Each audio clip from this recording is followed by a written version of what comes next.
What's up, Brian Tong here, and welcome to the Apple Byte for everything good and bad inside the world of Apple after Apple's iPhone and iWatch event. Apple Watch.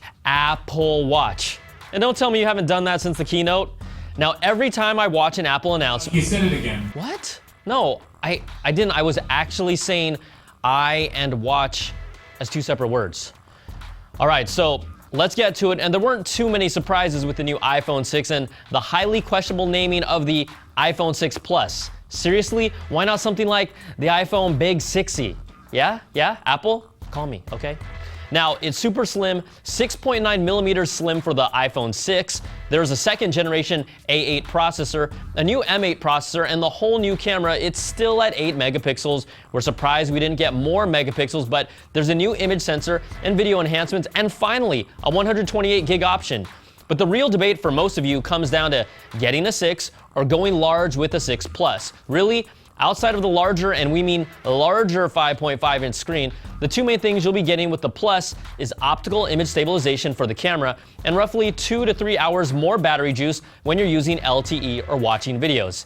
And if you're wondering where's that rumored sapphire screen, not here. The only sapphire you'll find on the iPhone 6 is the camera lens.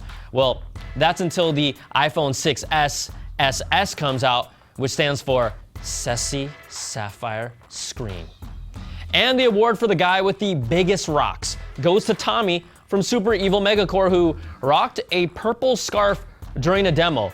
Friends, don't let friends wear purple scarves during Apple demos, unless you're Tommy.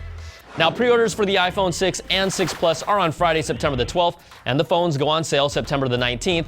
And iOS 8, Apple's next mobile OS, will be released on September the 17th, 2 days before the new phones go on sale. Now, the biggest news from the keynote that I cared about wasn't the Apple Watch, which we'll get to. It was Apple Pay. Finally, Apple delivered on making the deals to build a real working digital wallet for the US market. Now, it's going to take some time for people to get comfortable with it, but the Big A has plenty of partners ranging from Macy's to Whole Foods, the healthiest grocery store and leading provider of organic food. And only in California at an Apple keynote will Whole Foods get an applause like that. I mean, what about Subway? Subway, home of the $5 footlong. Where were their cheers? And McDonald's? You know everything good and oily in this world comes from Mickey D's. They should have been the ones people were cheering for. Now, Apple Pay is going to be integrated into apps for payments as long as it works, like Apple is showing us it will, and it will be part of an iOS 8 update in October. I'm excited about this, and really, 2005 in Japan will finally be 2014 in the US. And the Apple Watch. Don't call it the iWatch because an extra syllable makes a difference. Look at how happy Tim Cook and company were. They were so happy. Now, when I first saw it, I thought, it's not round, but it looks good, better than I thought it would. The numerous wrist straps, sizes, and styles really give a unique personal feel that other smartwatches really haven't captured yet, and it actually looks pretty nice. But then, it also kind of looks like the Samsung Galaxy Gear, just fine-tuned, polished, and made with more precision and care. I'm sorry guys, someone had to tell you. Now, the best thing about this gadget by far is its unique user interface using the digital crown. The worst part of the UI, calling it a digital crown. Apple, you're not tricking us. It's okay, you can call it a dial. Now, they're focusing on the fact that it's an accurate timepiece, and it's going to be great for fitness, so you can do this thing like this guy. The calories you've burned. That gives you the best overview of how active you are. And then there's this. Because you wear it, we invented new, intimate ways to connect and communicate directly from your wrist. Excuse me, Tim? Is there something that you know that I don't know? And with digital touch, we've developed an entirely new way for you to connect intimately with others. You can get someone's attention with a gentle tap. You can send a quick sketch. Or you can even share something as personal as your own heartbeat. Okay, so it's a minimum $700 to share my heartbeat with my lady or my buddies. I'm totally in.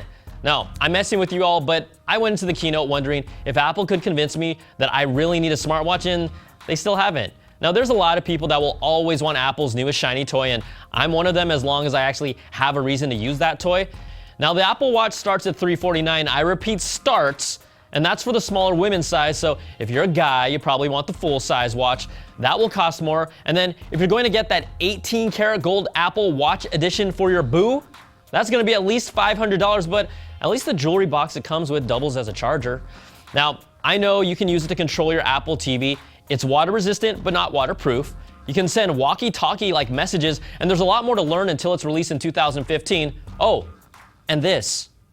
It's a new, innovative, intimate way to communicate directly from your wrist. Yeah, that. But here's how I look at the Apple Watch. You're either thinking, this is Apple's newest tech masterpiece and I have to have it, while ignoring that this watch still requires an iPhone, and there was no mention of battery life, but early reports are saying about a day. I will buy it to try it out and dig into it, but I still don't see myself using this every day. If I'm wrong, I'll let you know, but I'll wait until the next generation. And before we go, just like we've done in the past, we'd like to have a moment of silence for the dear friend that we lost at this most recent keynote.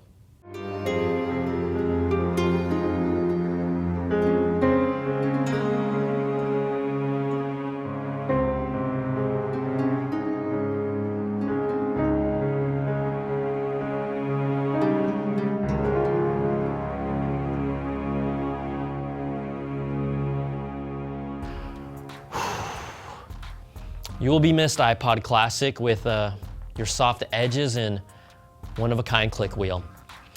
All right, that's gonna do it for this week's show. Now, I wanna know what you thought about the Apple Watch. Send me your emails to theapplebyte@cnet.com or tweet me at Brian Tong, and we'll post some of them in next week's show. Thanks so much for watching, and we'll catch you all next time for another Bite of the Apple.